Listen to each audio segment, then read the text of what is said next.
moçada, estamos aí para a gravação de mais um episódio deste podcast que veio para ficar e revolucionar e mudar. Moleque, estou aqui com o professor Carlão. Dá a letra aí, parceiro. Fala, gente boa, tudo certo? Vamos que vamos aí para mais um episódio com aquela ideia, né, moçada? Viemos aqui para quê?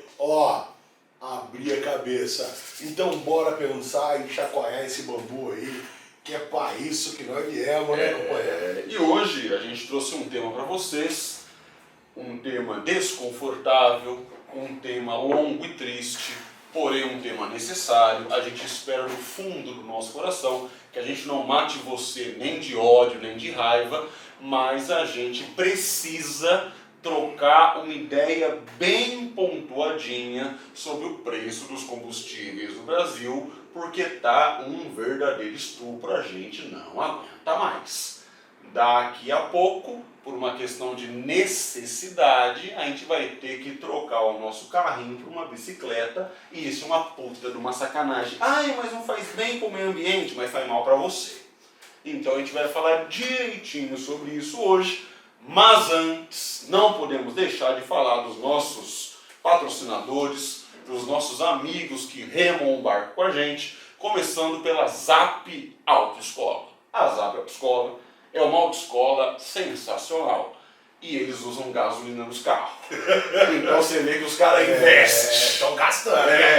Moça. A Zap Autoescola fica na cidade de Garça, aqui na nossa incrível região de Marília, a capital do alimento, e a Zap Autoescola fica na Avenida Doutor Labieno da Costa Machado, número 1145, no Jardim Paulista. O número da Zap é 14 3471 0662, 3471 0662. Chegando lá, você vai procurar um caboquinho que tem mais ou menos esta fisionomia bruxa medieval. O nome dele não é Dumbledore, o nome dele é Flavinho. Você fala Flavinho, me disseram que você vai dar um desconto aí para eu tirar minha habilitação tipo A, tipo B, tipo AB num precinho do Brasil, e ele vai te ajudar. Acabei de ver aqui no Instagram, Carlão, a gente está com quase 1000 seguidores. Estamos atingindo o nosso primeiro milhar. E aí, por causa disso, você terá a honra de dar a mais nova notícia espetacular para a nossa audiência. É isso aí, bom demais. É muito legal ver o crescimento, né? Sempre que se fala de internet, o que todo mundo diz é que tem que persistir, não é isso? E a gente persiste, segue na luta. E estamos aí ampliando os nossos horizontes. Temos um novo parceiro, que é uma escola de curso por matéria, certo? Preparatório principalmente aí na área de exatas. O pessoal do Fury. Tô treinando pra falar nominho difícil da gota, não é? A escola do esqui, do leite, são grandes parceiros. Hoje eles estão oferecendo lá curso de matemática, curso de física, curso de química com o Inacinho, o grande Inacinho. Temos lá curso de biologia com o Carioca, grande Carica, que está devendo uma visita aqui para nós, hein, parceiro? E tem também curso de redação agora, não é? Ricardo japonês, não é? A redação do Oriente e Ocidente, não é isso? E o Fury fica lá na rua Santa Helena, número 352, aqui em Marília. Fica perto do Bosque ali.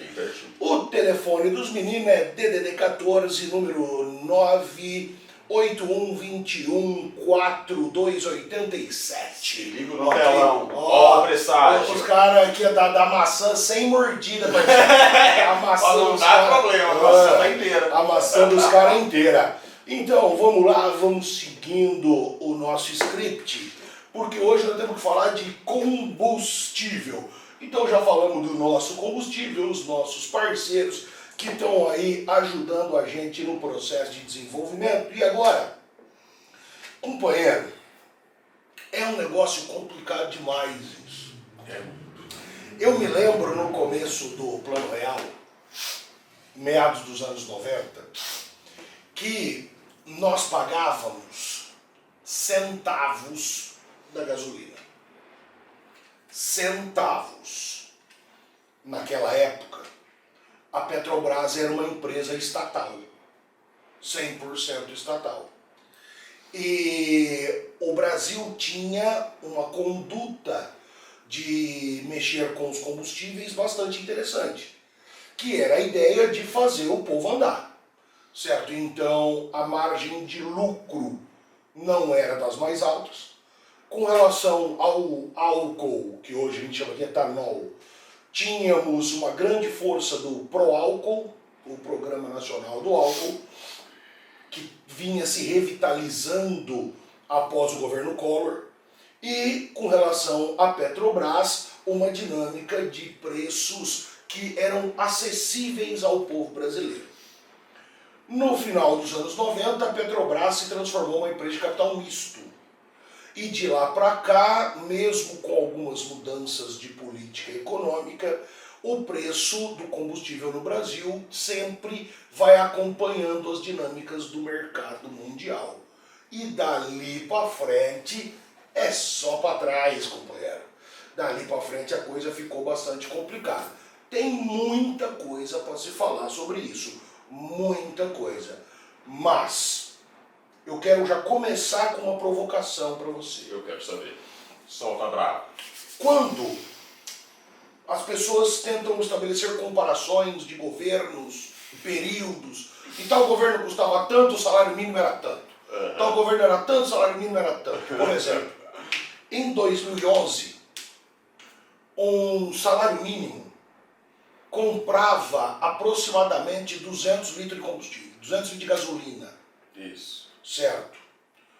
Hoje, um salário mínimo deve comprar uns 170 litros de gasolina.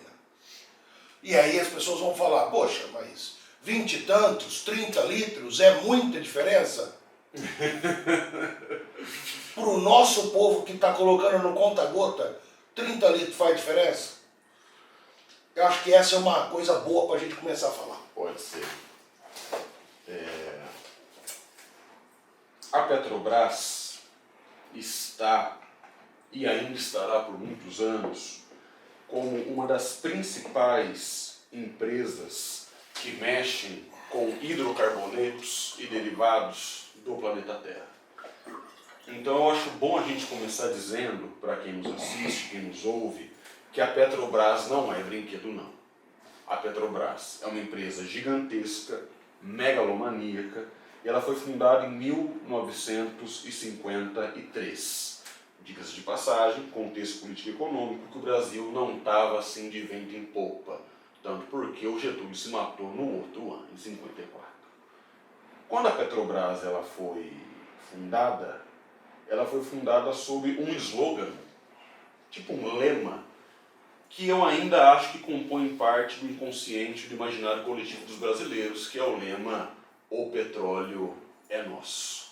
Há inclusive uma foto histórica de Getúlio Vargas, com a mão suja de petróleo, fazendo assim, "O petróleo é nosso".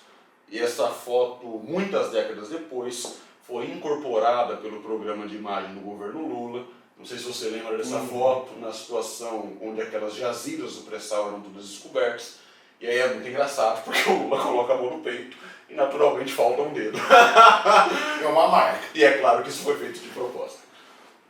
Mas eu sou um cara, não sou economista, mas sou curioso por economia. E uma coisa que eu aprendi na economia desde cedo é que existe muita artimanha possível para se fazer no campo dos números e das estatísticas.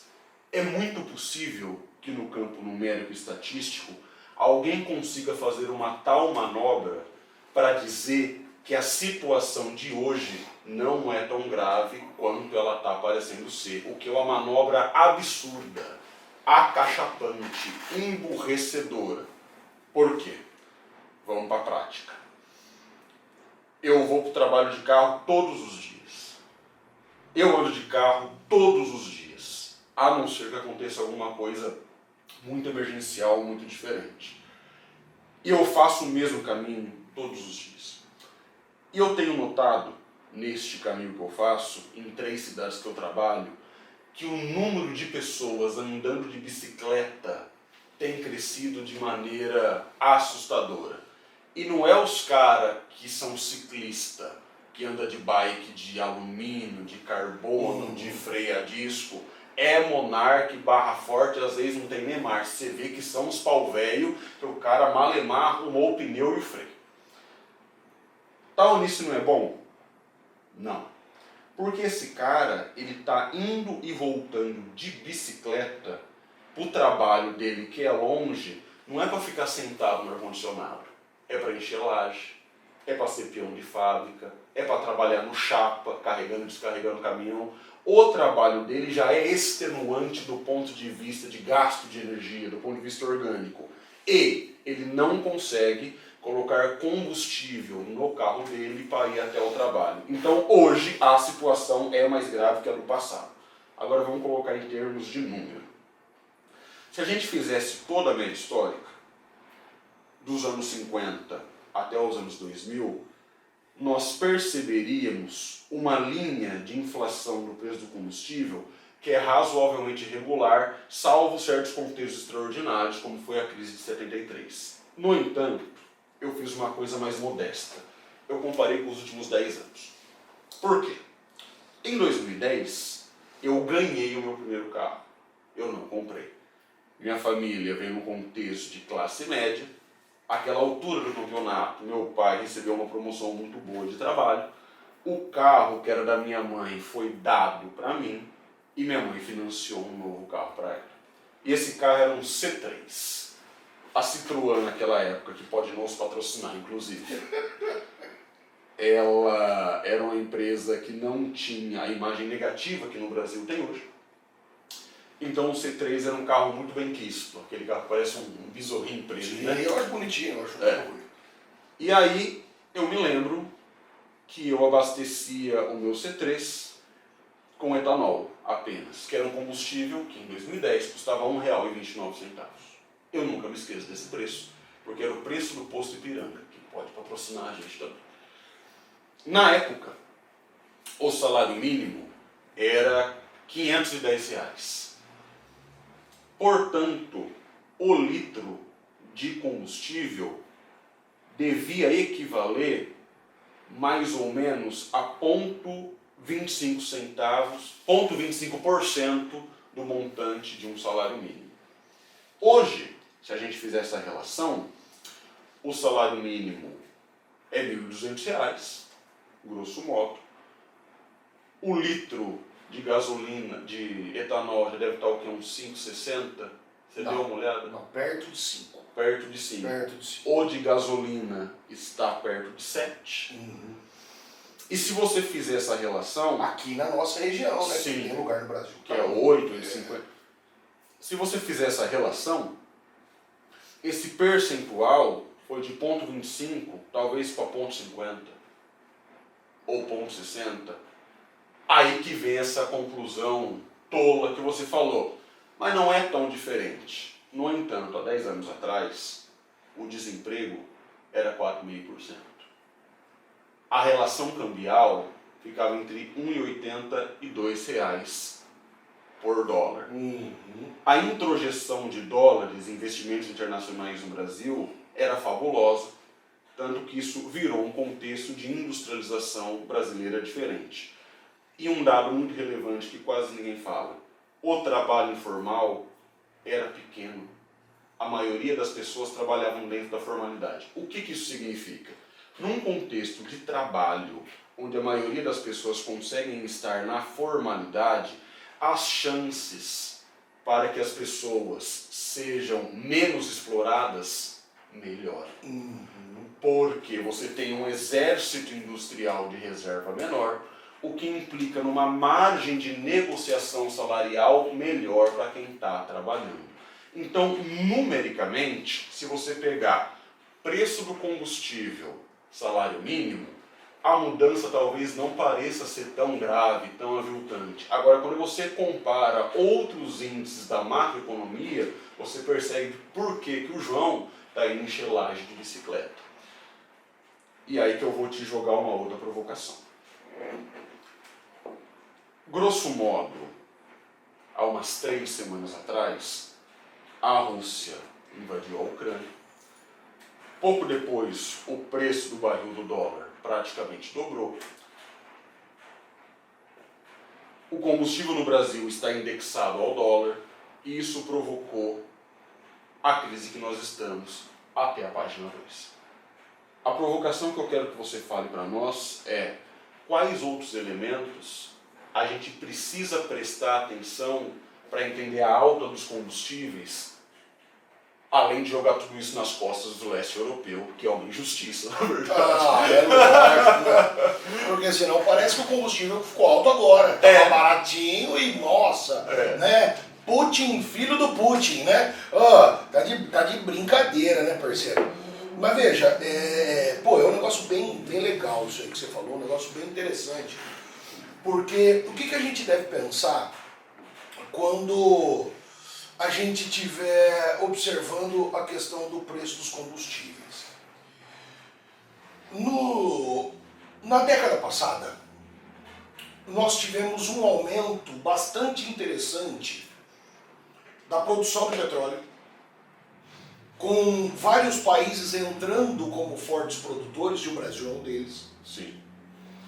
Nós tivemos, por conta das questões das preocupações ambientais, vários países diminuindo a sua dependência junto a hidrocarbonetos, dentre eles o petróleo. A Alemanha talvez seja o maior exemplo, que tem projeto para daqui a alguns anos não produzir mais nenhum veículo de combustão interna. A própria China, que é o maior poluidor do mundo, já vem utilizando carro elétrico de forma bastante grande, utilizando energia solar de forma substancial. Estão virando a chavinha aos poucos. Exatamente. Então, nós tínhamos uma situação de diminuição internacional dos preços. Tanto que no começo de 2020, antes de estourar a pandemia, a OPEP, Organização dos Países Exportadores de Petróleo, convocou uma reunião para que os países produtores diminuíssem a colocação de petróleo no mercado, para tentar subir o preço. Claro. E os russos foram contra.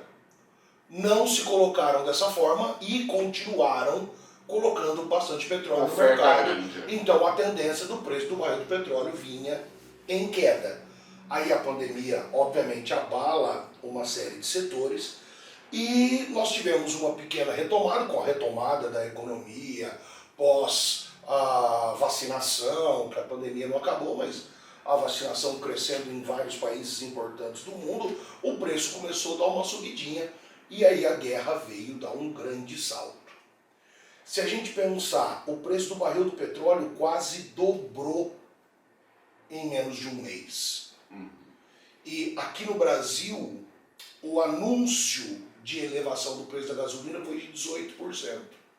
Muita gente vem dizendo, olha como o nosso governo é eficaz, a gasolina tinha que ter aumentado 50%, 60% e não 18%. Mas o que não se sabe é que o nosso combustível já vinha em um processo de crescimento muito grande. E aí nós temos que olhar principalmente a política de administração da Petrobras. A política de administração da Petrobras. Eu fiz essa volta toda para que a gente possa entender. O combustível sobe no mundo inteiro. Mas uma coisa é você chegar num país que tem autossuficiência, como a Venezuela, onde vai subir de 20 centavos para 10 centavos, 15 centavos, 30 centavos, 50 centavos, certo? Coisas pequenas. Onde em reais hoje você paga do litro da gasolina na Argentina R$3. R$3. O que acontece aqui?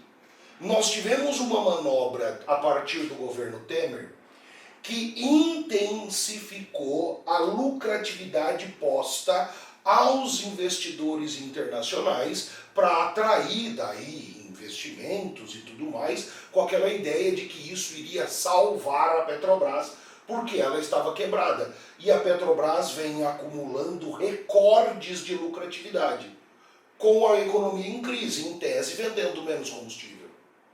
Se você, em tese, está vendendo menos combustível, como que ela está batendo recordes de lucratividade? Certo? É porque o preço está muito alto e aí você está enviando muito dinheiro para fora do Brasil. Então hoje a Petrobras, ela joga contra o Brasil em duas frentes. Joga contra o povo na dinâmica do consumo, certo? Porque o povo sofre para consumir, e joga contra a nossa dinâmica de estabilidade econômica com envio de capital para fora, por meio dos dividendos. Exatamente. Então acho que isso é uma coisa que a gente deve destacar. Tá ficando técnico o papo, né? Tá ficando puxado. A gente está tentando não cair muito no economês, para não ficar aquela coisa, né, que não dá para compreender. Mas é muito louco. Isso me faz... A cabeça vai fervendo e me ocorrem outras coisas. Eu lembro que naquela eleição, que foi Dilma e Aécio para o segundo turno, foi de 14, né? Eu trabalhei nessa eleição. Eu fui mesário na parte de justificar o voto. E aí, 14 foi depois das jornadas de junho, e foram em 13. Os ânimos estavam bem acirrados. O Brasil já estava inclinado para essa polarização que a gente vive hoje. E eu lembro que lá, na sessão, as pessoas, elas se indispunham umas com as outras por causa da cor da camisa, do broche, por exemplo. Aí teve um cara que estava todo fantasiado de Aécio, que entrou, clicou na urna, votou, e ele saiu fazendo escândalo. De que ele queria mídia, né? Tinha televisão lá, de que ele tinha votado no Aécio e o voto dele tinha sido computado para Dilma. Ou seja, ele estava mentindo. E aí as pessoas tentavam apaziguar ele e não conseguiam. Eu falei, senhor, você quer que eu chame o responsável por essa sessão para te dar a assistência que o senhor precisa? Ele falou assim, eu quero. Eu falei assim, pois eu vou chamar. Eu fui lá dentro e chamei a polícia. Aí o policial grandão, que deu um susto nele, ele saiu de lá com a violinha dentro do saco. E por que eu lembrei dessa situação? A Dilma ganhou as eleições. As eleições foram auditadas com a auditoria dos Estados Unidos. Descobriram que a Dilma ganhou a eleição. E aí, um pouco depois, ela tomou atitudes não muito felizes para conter o avanço do preço dos combustíveis, mexendo no imposto. E agora que vem a parte técnica. Você que está nos ouvindo, o Bolsonaro, ele está mexendo no imposto, sobretudo no ICMS, através de uma ação que no campo jurídico passa pelo STF. Não vai adiantar. Por quê? O SMS e ICMS, ele está vinculado ao preço do combustível em si. Então, se o combustível em si, para ser produzido, já está caro, você tentar conter esse imposto é você, na verdade, implicar num grande gasto de energia com um desconto muito pequeno. Da onde? Por que a produção ela é tão cara? O Brasil tem um petróleo que não é o petróleo mais leve, não é o petróleo menos denso que existe. O petróleo brasileiro, para ele ser refinado, ele é mais exigente com as refinarias. O Brasil, de uns 6, 7, 8 anos para cá, vem passando por um processo de desindustrialização que atrasa as nossas refinarias. Isso pode ser combatido através do Estado, que tem um Ministério de Obra, Infraestrutura e Planejamento para cuidar disso, mas não. Por quê? Porque é o pretexto perfeito para você pegar o petróleo brasileiro, vendê-lo com uma lucratividade exorbitante por causa da nossa atual situação entre real e dólar, e aí como você vende a matéria-prima no Brasil, você compra o combustível processado em dólar. Então, quer dizer, olha a jogada da Petrobras, que é 49% privada, 51% pública. Ela pega a matéria-prima que está dentro do território nacional e vende num preço de tal modo que é vantagem para quem vende e vantagem para quem compra. Porque para você comprar $1 você precisa de R$6. E aí, ela compra um combustível que é desvantajoso para quem compra e vantagem para quem vende. Essa política que vem sendo um padrão da realidade brasileira em relação a esse ponto da nossa política energética, fez com que em 2021 os combustíveis em geral, em um ano, aumentassem quase 100%. Eu me lembro, pré-pandemia, no Carnaval de 2020, que eu coloquei etanol a 3,10. Ainda valia a pena o etanol. Eu falei, puta que pariu, é o apocalipse. Onde que vai chegar? Corta para 2022. Então, o modelo de gestão da Petrobras, ele é dado de uma tal maneira que só não enxerga quem não quer. Isso é para agradar meia dúzia de acionistas trilhardários que cuidam da parte privada da Petrobras, enquanto milhões de brasileiros pagam isso na lomba. E por que eu lembrei na Dilma? Quando a gasolina era 3,50, fizeram um adesivo da Dilma com as pernas abertas para introjetar o canudo na bomba no meio das pernas da Dilma. Eu vi aquele adesivo, eu vi na foto e eu vi num post. Aquilo me deixou com vergonha alheia. Que horroroso. E eu não sou de sentir vergonha pelos outros. Horroroso. Agora, eu não estou vendo ninguém fazer algo equivalente em relação ao atual presidente do país, que, dentre outras coisas, tem corresponsabilidade nos assuntos da Petrobras, porque, afinal, ela é, em sua maioria, pública. Carlão, conta pra mim, embora eu já conheça a história, e para quem está nos ouvindo, qual que foi o procedimento para que a Petrobras fosse tornada uma empresa mista? Por que foi necessário fazê-lo? Cara, é um negócio, a gente tem que voltar um pouquinho no tempo. No governo Fernando Henrique, foi o auge das privatizações no Brasil.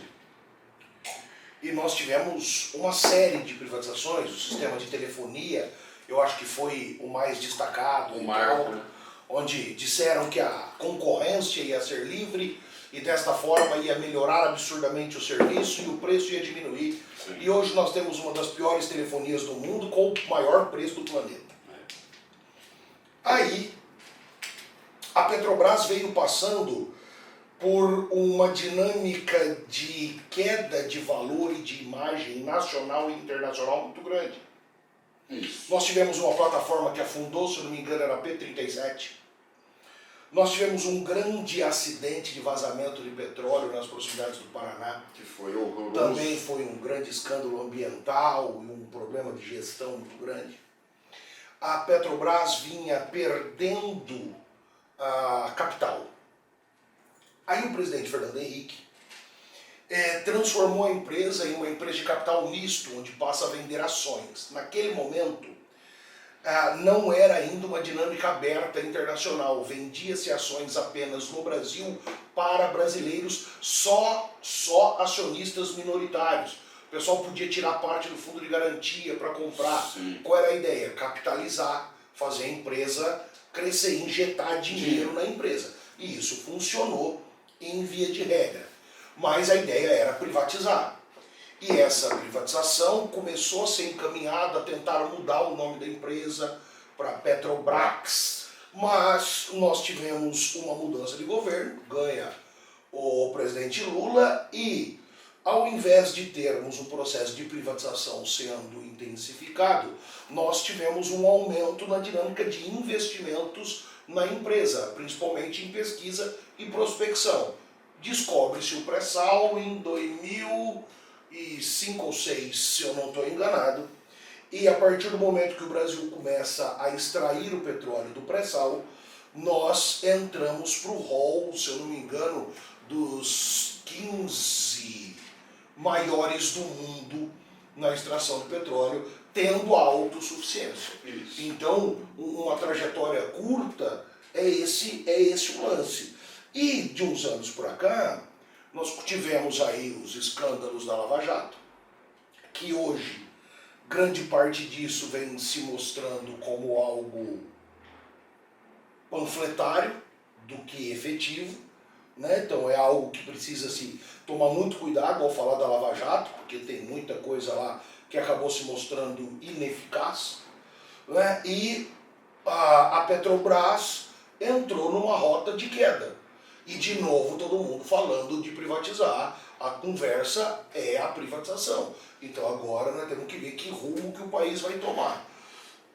Estamos no primeiro semestre, estamos no começo de 2022.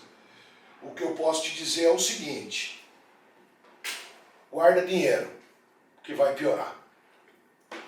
Vai piorar. E nós fazemos terapia com a mesma psicóloga. É verdade. Né? E se você perguntar para ela, quando começou a pandemia, uma das coisas que ela falava para mim é: por que você está tão triste? Não só por conta dos elementos da pandemia, porque eu dizia, a coisa no Brasil vai piorar. E toda a sessão ela fala: se avisou. E está piorando, piorando, piorando, piorando, piorando, e vai piorar. Certo? Vai piorar. Tem alguns setores que estão indo bem, estavam indo bem. Por exemplo, o setor do agronegócio, que agora tende a ter um recuo. Por quê? Sem fertilizante vindo da Rússia. Sem fertilizante, a tendência é a nossa agricultura passar por um processo de encarecimento. Sim. E aí fica bastante complicado. Eu acho que a gente podia fechar a tampa fazendo uma retrospectiva de fatores centrais para entender onde a gente chegou. Primeira coisa importante de se notar: quando a relação real-dólar começou a degringolar muito, o Paulo Guedes, que é ministro da Economia, disse assim: não tem problema, o câmbio flutuante não está dentro do padrão da média histórica dos últimos 10 anos. É só diferente. Tava uma farra, as empregadas do país dizem, agora é bom, vocês vão visitar a casa do Roberto Carlos, tá tudo certo. Primeiro elemento que eu acho importante dizer, então, é o seguinte: parte responsável do governo pelos assuntos econômicos mente com a população. E parte da população acredita. Porque economia é um angu de caroço. É muito fácil você ludibriar alguém com argumento econômico se a pessoa não tem a menor ideia sobre nada de economia. Esse é um elemento que eu acho importante. Segundo elemento: o Brasil é autossuficiente em matéria-prima, mas não é autossuficiente em processamento. Responsabilidade disso, Estado, que é gerenciado por um governo que pode trocar a cada 4 anos. Terceiro elemento importante: foi prometido para nós, na última eleição, um preço execuível dos insumos básicos, dos elementos primários do dia a dia, que não vai acontecer, porque o Brasil é um país rodoviarista. E mesmo se fosse um Brasil todo articulado com trem hoje também é movido por óleo diesel, muito embora a relação litro-tonelada à distância seja diferente. Mas o Brasil transporta quase tudo que está no supermercado, que está na farmácia, que está na venda, que está nos centros mais populares de consumo, em carroceria de caminhão. Mudou o preço do petróleo, muda o preço do diesel, muda o preço de tudo. Então a inflação dos hidrocarbonetos implica numa inflação das coisas que você consome praticamente todos os dias. Quarto elemento: a expectativa de que essa situação mude é zero. Porque onde nós chegamos é resultado de má gestão de anos. Se o Brasil estivesse bem gerindo as suas fontes energéticas nos últimos anos, a gente pode colocar nos últimos 6 ou 7 anos mais ou menos, este impacto que a situação bélica Rússia e Ucrânia provoca no planeta doeria menos em nós. Sim, eu nunca me esqueço, em 2008, uma infeliz e verdadeira frase do Lula. Lula disse na televisão: a crise global do capitalismo financeiro no Brasil será uma marolinha. Ele estava certo. Certo. Eu acho que ele poderia ter dito de outro jeito. Sim. Menos boteco.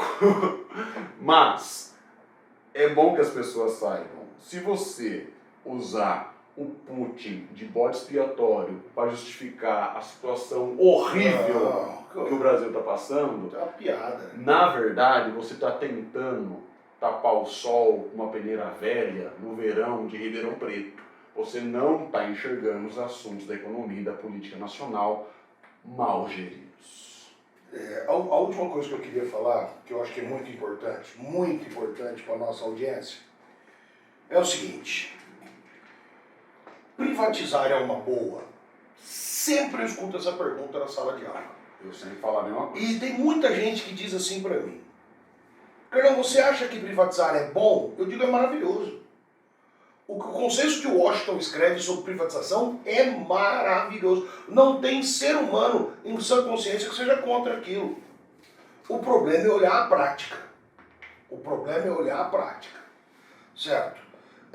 Privatização tende a nos trazer a ideia de concorrência.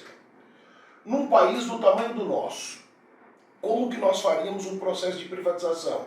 Não seria uma empresa comprando tudo e cuidando sozinha, certo? Mas seriam várias empresas trabalhando por região. Então a dinâmica do oligopólio continuaria exatamente igual. Privatizar, no caso do Brasil, não resolve problema algum, só piora, porque aumenta a fuga de capital. Exatamente. Só piora. Ah, mas você é contra a privatização? Tem coisa que eu sou a favor, super a favor. Eu sou contra, por exemplo, como fizeram com os aeroportos. Que falaram, vamos privatizar. E aí só venderam os bons. Certo? Os ruins ficam. Não, vende tudo, cara. Ué, o negócio é de porteira fechada. Você vai levar tudo. O cara só pega o bonzinho e você que se foda com o resto. Que é basicamente a ideia. Então veja, a Petrobras, o petróleo, a gasolina, a gente precisa parar de ficar enxergando esses números maquiados e entender. O povo está sem emprego. O povo está sem dinheiro. Quem precisa trabalhar? O motorista de aplicativo, o cara que tem uma van para levar as crianças para a escola. Esses caras esses caras estão fodidos. Nós estamos fudendo um pouco de sobrevivência que tem. Certo? E não dá pra gente achar que isso é culpa do Putin que invadiu a Ucrânia há, sei lá, 2 semanas, 3 semanas, certo? E nós estamos escutando aí, estamos vivendo essa bosta aí faz um tempão.